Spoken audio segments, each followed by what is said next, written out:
श्री गुरुदेव दत्त। माझं नाव सिंधू अमोल परदेशी, राहणार लोणावळा, इंदिरानगर, न्यू तुंगारी, तालुका मावळ, जिल्हा पुणे। माझा अनुभव असा आहे, माझे भरपूर अनुभव आहेत ते मी सांगितले। आताचे जे 2 राहिले ते मी सांगते। मागे मला 3 महिन्यापूर्वी 2 स्टोन होते 3.5 mm चे। ते खूप त्रास देत होते। महाराजांनी मला थोडं पाणी मंत्रून दिलं, ते स्टोन माझे 15 दिवसात पडले।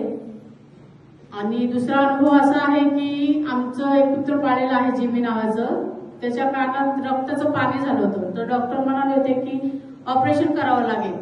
तर मी महाराजांना फोन केला। महाराज म्हणाले तिला प्रसाद खायला घाला। प्रसाद खायला घातलं, तिचा कानही बरा झालं आणि ती जी गॅरंटी नव्हती ती जगल म्हणून, आता 2 वर्ष झालं ती जिवंत आहे आणि तिला काहीच त्रास नाही, तब्येत पण छान झाली।